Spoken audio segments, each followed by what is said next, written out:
gunfire. You saw some of it today. But he was trying to get to a safe place, which wasn't safe because we would have had the door blown up in about 47, I think 40. ትራምፕ በልዩ ወታደራዊ ኦፕሬሽን የቬንዙዌላን ፕሬዝዳንት ኒኮላስ ማዱሮን በገዛ ሀገራቸው አፍነው ወሰዱም። In a post on Truth Social, Trump stated that Maduro and his wife had been captured and flown out of the country following the operation. ካለፈው ነሐሴ ጀምሮ ከፕሬዝዳንት ዶናልድ ትራምፕ ጋር ከባድ መፋጠጥ ውስጥ ገብተው የከረሙት የቬንዙዌላ ፕሬዝዳንት ኒኮላስ ማዱሮ በአሜሪካ ልዩ የኦፕሬሽን ኃይሎች ተማርከው ወዳልታወቀ ቦታ እንደተወሰዱ ፕሬዝዳንት ዶናልድ ትራምፕ ትሩዝ በተባለው የማህበራዊ ሚዲያ ትስስር ገጻቸው ላይ አስታውቀዋል።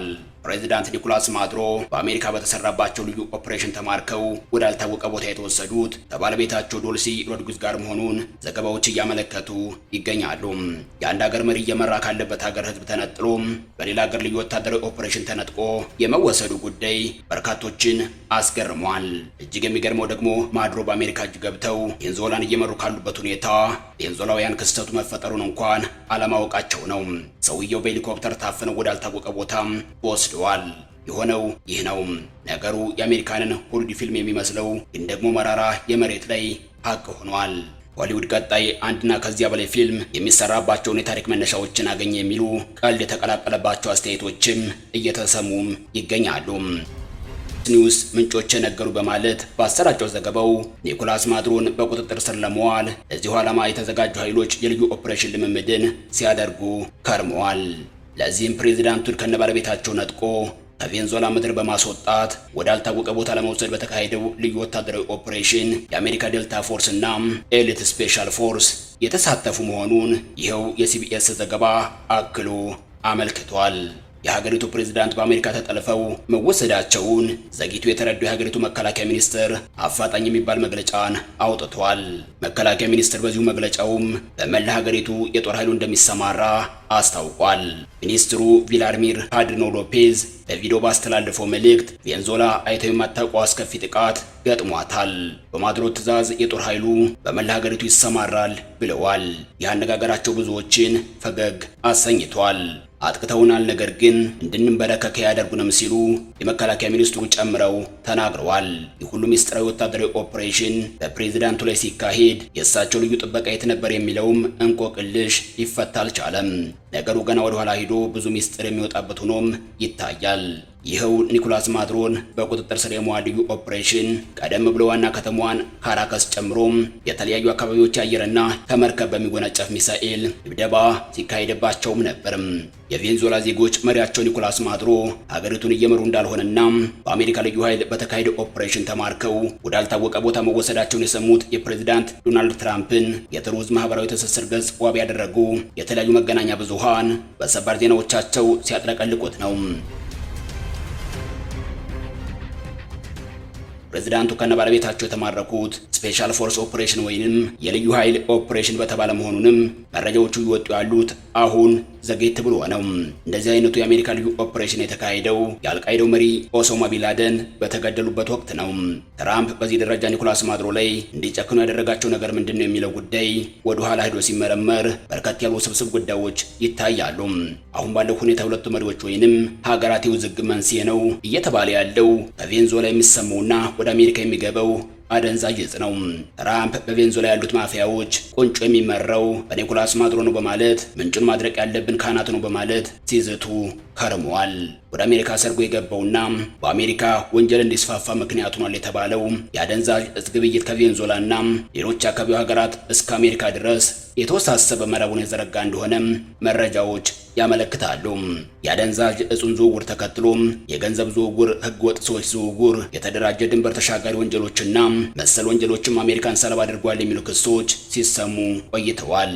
የቬንዙዌላ መንግስት በበኩሉ አሜሪካ በሲቪልና ወታደራዊ ተቋሞች ላይ የአየር ጥቃት ፈጽማለች ከማለት ውጪ ስለ ሀገሪቱ ፕሬዝዳንት መያዝ ዝምታን መርጦ ነበር። በዋና ከተማዋ ካራካስ 7 ከባድ ፍንዳታዎች እንደተሰሙ የአይን ምስክሮች ገልጸዋል። ሄሊኮፕተሮችና ወታደራዊ አውሮፕላኖች በካራካስ ሰማይ ሲያንዣብቡ መታየታቸውን የተለያዩ የዜና ምንጮች ቢገልጹም ፕሬዝዳንት ማዱሮን በቁጥጥር ስር አውለናል እስካሉበት ሰዓት ድረስ ግን በዚህ ወታደራዊ ኦፕሬሽን ውስጥ ምን እየተካሄደ እንደነበር በግልጽ የታወቀ ነገር አልነበረም።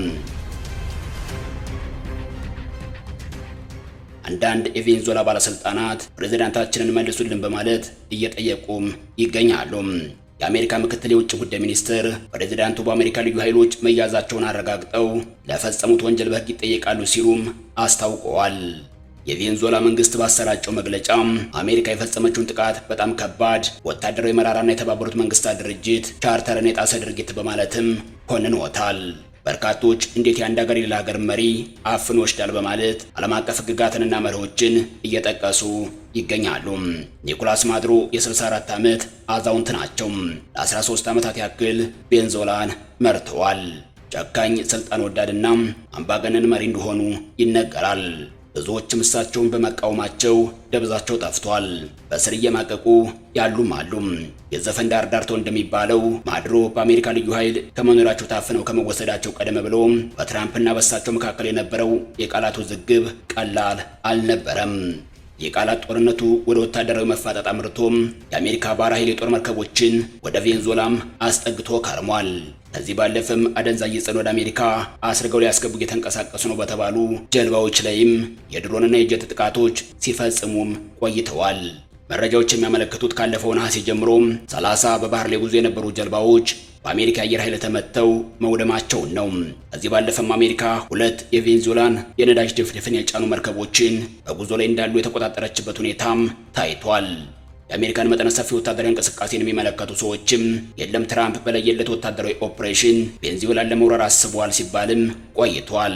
ሆኖም በመጨረሻ ነገሩ ማዱሮን ብቻ ነጥሎ በቁጥጥር ስር የመዋል ልዩ ኦፕሬሽን መሆኑ በተግባር የታየው እውነታ አረጋግጧል።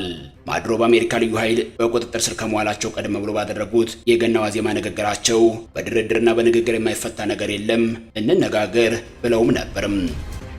የትራምፕ ምላሽ በአንጻሩ ማዱሮ ላደረጋቸው እያንዳንዷ ተግባር ዋጋ ይከፍላል የሚል ነበርም። በአሜሪካ ወታደራዊ ከበባ ጭንቀት ውስጥ ገብታ የከረመችው ቬንዙዌላ ከፕሬዝዳንቷ ተማርኮ በአሜሪካ መወሰድ ውጪ የነበረባት ጭንቅ በተወሰነ ደረጃ ተገፏል። ሴናተር ማይክ ኪኡታ በሰጡት ማብራሪያም ተፈላጊው ማዱሮ በእጃችን የገባ በመሆኑ ከዚህ በኋላ በቬንዙዌላ ላይ የሚወሰድ ምንም አይነት ወታደራዊ እርምጃ አይኖርም በማለት ማረጋገጫን ሰጥተዋል። ቬንዙዌላ ወደ አሜሪካ በሚገባው አደንዛዥ ዕፅ ላይ እጁ አለበትም። የሀገሪቱ መንግስት ከአደንዛዥ ዕፅ የኔትወርክ አባላትና ህቡ ድርጅቶች ጋር ጥብቅ ትስስር አለው በሚል በፕሬዝዳንት በኩል ጥብቅ ክስ ሲቀርብባት ቆይቷል። ለዚሁ ክስ ደግሞ በግንባር ቀደምትነት ትራምፕ ጣታቸውን ሲጠቁሙ የነበረው የአሁኑ በልዩ ኃይላቸው አፍነው በወሰዷቸው ኒኮላስ ማዱሮ ላይ ነው። በዚህም የትራምፕ አስተዳደር ባለፉት ወራት የአደንዛዥ ዕፅ አመላላሽ ናቸው የተባሉ ጀልባዎች በድሮንና በጀት እየታደኑ እንዲወድሙም ሲያደርጉ ቆይተዋል። ትራምፕ ነገሩን መረርና ከረር አድርገው ከአንድ ወር በፊት በትሩዝ ማህበራዊ ትስስር ገጻቸው ላይ የቬንዙዌላ አየር ክልል ለየትኛውም በረራ የተዘጋ መሆኑ መታወቅ አለበት ሲሉ ያስታወቁበት ሁኔታም ነበርም። ይህም ትራምፕ ምናልባትም መጠነ ሰፊ ለሆነ የአየርና የሚሳኤል ጥቃት እየተዘጋጁ ይሆናል የሚለን ሰፊ ያለ ግምትን ሲያሳድርም ነበርም። ነገሩ ከአደንዛዥ ዕፅ ዘመቻም ባለፈም የቬንዙዌላን ፕሬዝዳንት ኒኮላስ ማዱሮ ከስልጣን የማስወገድ ዓላማን የሰነቀ ነው በሚል በርከት ያሉ ተከታታይ አስተያየቶችም ሲሰጡበት የነበረ ሲሆን ትራምፕ በእርግጥም እንዳሉት አድርገውታል። ማዱሮ እንደ አውሮፓውያን አቆጣጠር 2023 ጀምሮም ቬንዙዌላን በፕሬዝዳንትነት መርተዋል። 13 ዓመት ያክል እንደማለት ነው። እሳቸው ቀደም ብሎ እንደ አውሮፓውያን አቆጣጠር 1999 ጀምሮ እስከ ማዱሮ የስልጣን ዘመን ድረስ ቬንዙዌላን በፕሬዝዳንትነት ያስተዳደሩት ሁጎ ቻቬዝ የተባሉ መሪ ነበሩ። እሳቸውም ቢሆኑ ልክ እንደ ማዱሮ ከአሜሪካ ጋር አይጥና ድመት ነበሩ። ሆኖም ካንሰር በከፍተኛ ደረጃ አጠቃቸው። ህመሙ የበለጠ እየተባባሰ ሄደ። በተለይ ስልጣን ላይ በነበሩባቸው የመጨረሻዎቹ 2 ዓመታት ከባድ ፈተናን አዩ። ብዙም ሳይቆዩ በእነዚያ የ2 የስቃይ ዓመታት ውስጥ ህይወታቸው አለፈም። ከዚያ በኋላ በእሳቸው እግር የተተኩት በአሁኑ ሰዓት በአሜሪካ እጅ የሚገኙት ማዱሮ ናቸው። ኒኮላስ ማዱሮ የአውቶቡስ ሾፌር የነበሩና የተለያዩ የፖለቲካ ማህበራት ያልሆኑ ተቋማትን በመምራት ቀስ ብለው የፖለቲካውን መስመር የተቀላቀሉ ኮሚኒስት አመራር ናቸው። በቀድሞው የቬንዙዌላ ፕሬዝዳንት ሁጎ ቻቬዝ ዘመን ሰፊ እውቅናን ያተረፉት ማዱሮ አሜሪካ በጥብቅ በወንጀል ፈልጋቸዋለሁ በማለት ማዘዣ ያወጣችባቸው መሪም ነበሩ። ሲአይኤም በጥብቅ ያሳድዳቸው ነበር። አንድ ጊዜ ከግድያ አምልጠዋል። አሁን ደግሞ በመጨረሻ በአሜሪካ እጅ ወደቁ። ፊልም የሚመስል ግን ደግሞ እውነት የሆነ የዕለቱ ታሪክ ነው። እስካሁን ባለው ሁኔታ ዓለም በዚህ መሪው በተማረኩበት ሚስጥራዊ ወታደራዊ ኦፕሬሽን ዙሪያ ያለው ነገር የለም። በርካቶች ግራ ተጋብተዋል። ሁለት ሀገራት ብቻ የውግዘት ድምጻቸውን አሰምተዋል። እነሱም ኩባና ኮሎምቢያ ናቸው።